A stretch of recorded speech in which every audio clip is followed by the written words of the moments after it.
अरविंद केजरीवाल काय बोलणार, शरद पवार काय बोलणार याकडे लक्ष लागलेलं आहे। माध्यमांच्या प्रश्नांना ती काय उत्तर देणार याकडेही लक्ष लागलेलं आहे। अरविंद केजरीवाल हे विरोधकांची मोड बांधण्यासाठी प्रयत्न करताना दिसतात। त्यांनी भेट घेतलेली होती उद्धव ठाकरे यांची, त्यानंतर शरद पवार यांच्याही भेटीला आज आल्याचं दिसतंय। यामुळे आता या पत्रकार परिषदेमध्ये काय निवेदन मांडलं जाणार ते पाहावं लागेल। दरम्यान सापनाथ नागनाथ असं उद्धव ठाकरे आणि अरविंद केजरीवाल यांच्या भेटीवरून उपमुख्यमंत्री फडणवीसांनी निशाणा साधलेला होता। त्याच्यावर काही उत्तर केजरीवाल यांच्याकडून येतं का तेही पाहावं लागणार आहे। तर आपचे आणि राष्ट्रवादीचे महत्त्वाचे नेते इथं दिसून येत आहेत। दरम्यान बैठकीतली दृश्य सुद्धा दुसऱ्या बाजूला आहेत। जी बैठक झालेली होती आप आणि राष्ट्रवादीच्या महत्त्वाच्या नेत्यांची, त्या बैठकीमधली ही दृश्य समोर येत आहेत। इथं मोठ्या संख्येनं नेते एकमेकांना भेटताना दिसलेले आहेत। त्यामुळे आता या पत्रकार परिषदेकडे सुद्धा लक्ष आहे। यामध्ये नेमकं काय बोलणार त्याकडे लक्ष आहे। अजित पवार सुद्धा या ठिकाणी दिसून येत आहेत। त्यामुळे आता विरोधी पक्ष हे एकत्र या ठिकाणी दिसत आहेत। आता त्यांच्याकडून नेमकं काय निवेदन सादर केलं जातं ते पाहावं लागेल। पवार केजरीवाल यांची भेट झालेली आहे आणि त्यानंतरची ही पत्रकार परिषद, त्यामुळे या पत्रकार परिषदेला महत्त्व प्राप्त झालंय। तर या दोन्ही नेत्यांकडून नेमकं काय निवेदन सादर केलं जातं ते पाहावं लागेल। आम आदमी पक्ष दिल्लीचे मुख्यमंत्री, आम आदमी पक्षाचे प्रमुख आणि दिल्लीचे मुख्यमंत्री अरविंद केजरीवाल हे इथं दाखल झाल्याचं दिसून येते। त्यांच्यासोबत आपचे इतरही महत्त्वाचे नेते उपस्थित आहेत। तर राष्ट्रवादीचे महत्त्वाचे नेतेही इथं पाहायला मिळत आहेत। अरविंद केजरीवाल आणि शरद पवार यांच्यामध्ये बैठक झाली होती। थोड्याच वेळापूर्वी चर्चाही झाली होती या दोन्ही पक्षाच्या नेत्यांमध्ये आणि त्याचेच फोटो आपण इथं बघू शकतोय। त्यानंतर आता या पत्रकार परिषदेकडे लक्ष आहे। इथं काय निवेदन सादर केलं जाणार, काय माहिती या दोन्ही नेत्यांकडून दिली जाणार आणि मुख्य म्हणजे पत्रकार जे काही प्रश्न विचारतील त्याच्यावर कशा पद्धतीची उत्तरं इथं येतात तेही पाहावं लागेल।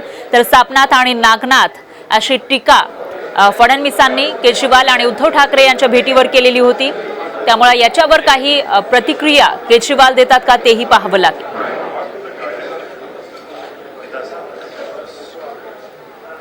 प्रफुल्ल पटेल सुद्धा राष्ट्रवादीचे इथं दिसत आहेत। सर्व नेते येताना दिसत आहेत। दरम्यान अगदी काही क्षणांमध्ये या पत्रकार परिषदेला सुरुवात होईल आणि त्यामध्ये नेमकं काय बोललं जाणार ते पाहावं लागणार आहे।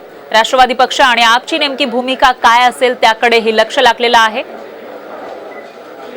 तर दिल्लीमध्ये सुप्रीम कोर्टाने जो काही निर्णय दिलेला होता त्यानंतर केंद्र सरकारनं तो निर्णय फिरवल्याचं पाहायला मिळालं होतं आणि यानंतर आता केजरीवाल यांच्या भेटीगाठी सुरू झाल्याचं दिसतंय। दरम्यान याविषयी अधिक माहितीसाठी आपल्या प्रतिनिधी सोनाली शिंदे आपल्यासोबत आहे। सोनाली, काय सांगाल, या बैठकीकडे लक्ष होतं, बैठक आता संपलेली आहे आणि पत्रकार परिषद होणार असल्याचं कळतंय का? अपडेट्स आपल्याला माहिती आहे, गेल्या काही दिवसांपासून देशभरातील महत्त्वाचे नेते शरद पवारांना येऊन भेटत आहेत। केंद्राच्या पातळीवर, देशाच्या पातळीवर विरोधक मोठ बांधण्याचा प्रयत्न करतायत। सुप्रीम कोर्टाच्या निकालानंतर हे दोन मुख्यमंत्री म्हणजे दिल्लीचे मुख्यमंत्री अरविंद केजरीवाल आणि पंजाबचे मुख्यमंत्री भगवंत मान हे दोघेही शरद पवारांच्या भेटीला आलेले आहेत। काल त्यांनी उद्धव ठाकरेंची भेट घेतली, आज त्यांनी शरद पवारांची भेट घेतली। देशामध्ये एकूणच मोदी सरकार विरोधात वातावरण निर्मिती आणि विरोधकांची एकजूट यासाठी हे सगळे नेते प्रयत्न करतात। प्रत्येक पक्षाचे प्रमुख नेते, त्यांचे पक्षाचे संस्थापक, अध्यक्ष किंवा वेगवेगळे मुख्यमंत्री एकमेकांना भेटी देतात आणि या प्रकारे ही मोठ बांधण्याचा प्रयत्न एकीकडे पाहायला मिळतोय। शरद पवार हे देशातले एक सध्याचे तरी सर्वात सिनियर आपल्याला म्हणता येईल नेत्यांपैकी एक आहेत आणि त्यामुळे शरद पवारांच्या प्रत्येक हालचालीकडे सगळ्यांचं लक्ष असतं। एकतर म्हणजे केंद्रातला अनुभव आणि त्याचबरोबर त्यांचं जे राजकारणातले वेगवेगळे त्यांनी निर्णय घेतलेले आहेत। त्यामुळे मोदी सरकारला त्यांनी महाराष्ट्रात सुद्धा भाजपला कशा पद्धतीने सत्तेपासून रोखलं हे सगळं देशाने पाहिलं आणि त्यामुळे शरद पवारांकडे सुद्धा सगळ्यांचं लक्ष असतं आणि त्यानंतरच ही पत्रकार परिषद आता सुरू झालेली आहे। निश्चितच सोनाली, तुमच्याकडून अपडेट घेत राहूया।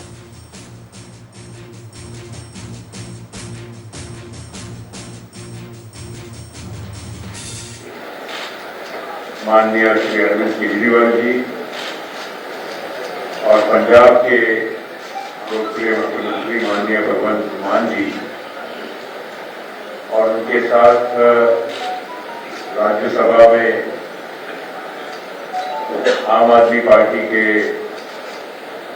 नेता माननीय संजय सिंह जी, साथ में आए हुए उनके पार्टी के राज्यसभा सांसद और युवा नेता माननीय राघव चड्ढा जी और दिल्ली की मंत्री महोदया माननीय आशीषी जी,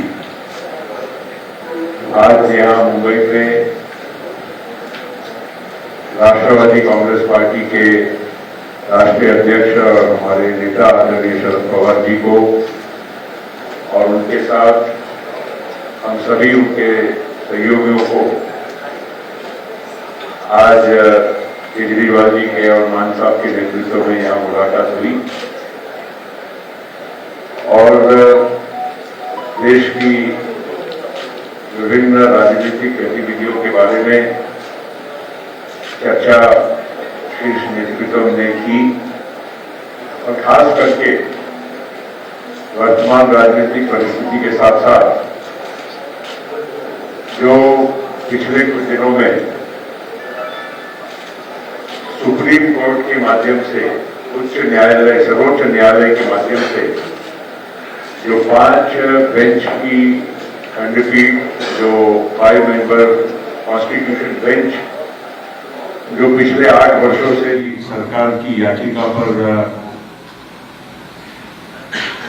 गंभीर तरह से सुनवाई के बाद अपने जजमेंट को पिछले कुछ दिनों में उन्होंने जो आप हमारे सबके सामने प्रस्तुत किया, उसमें 5-0 के जजमेंट के साथ उन्होंने दिल्ली सरकार की जो याचिका है उसको मंजूर किया और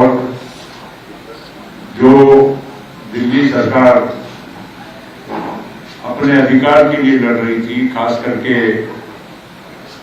जो एडमिनिस्ट्रेशन के जो पूरे मुद्दे होते हैं जिसमें दिल्ली सरकार को स्वायत्ता होनी चाहिए, अधिकार होना चाहिए, क्योंकि दिल्ली एक नेशनल कैपिटल रीजन है मगर वहाँ की विधानसभा है और वहाँ की सरकार मुख्यमंत्री महोदय के, चुने हुए मुख्यमंत्री महोदय के अधीन काम करती है, तो उनको सारे अधिकार जो मिलने चाहिए एक राज्य सरकार के, खास करके एडमिनिस्ट्रेशन ट्रांसफर पोस्टिंग्स के बारे में, वो सुप्रीम कोर्ट ने मंजूर किया।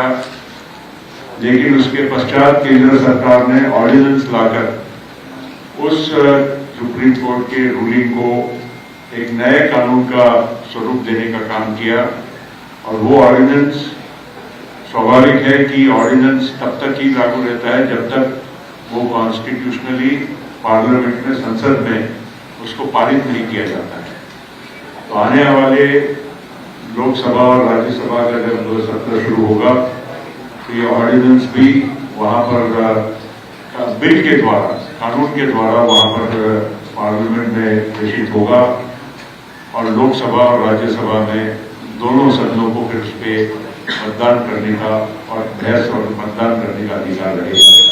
तो इस बारे में भी माननीय मुख्यमंत्री अरविंद केजरीवाल जी ने और साथ साथ मान साहब ने भी पवार साहब से खास करके आगे आने वाले इस विधेयक के बारे में चर्चा की और उन्होंने कहा कि सभी विपक्षी दलों ने इसमें एकजुटता और एकता दिखाकर इस बिल का मुकाबला करना चाहिए। जो सरकार की जो नीति है जिसकी वजह से एक गलत परंपरा की शुरुआत हो रही है, जहां एक चुनी हुई सरकार का अधिकार छीना जा रहा है और जो इनके आने के पूर्व जो सरकार थी जिसको कभी इस तरह का कभी कोई समस्या का सामना नहीं करना पड़ा, लेकिन आज केंद्र और राज्य के बीच में जो संघर्ष की वजह से दिल्ली के प्रशासन पर बहुत उसका विपरीत परिणाम हो रहा है, तो उन्होंने पवार साहब को गुजारिश की एनसीपी के नेता के नाते भी और साथ साथ में इस देश के वरिष्ठ राजनेता के नाते कि उन्होंने भी इस मामले में एक मत बनाने की पूरे विपक्षी दलों में कोशिश करना चाहिए ताकि ये बिल को वहां पर खास करके राज्यसभा में, क्योंकि लोकसभा की तो संख्या सभी को मालूम है लेकिन राज्यसभा में संख्या किसी का भी स्पष्ट बहुमत नहीं बनता है और सभी विपक्षी दलों ने, सरकार के बाहर वाले विपक्षी दलों ने एक होकर अगर मतदान किया तो उसका जरूर फायदा हो सकता है। तो ये बात आज मुख्यमंत्री महोदय ने पवार साहब के सामने रखी। तो मैं ज्यादा वक्त न लेते हुए बात पार्टी की बात वही करेंगे।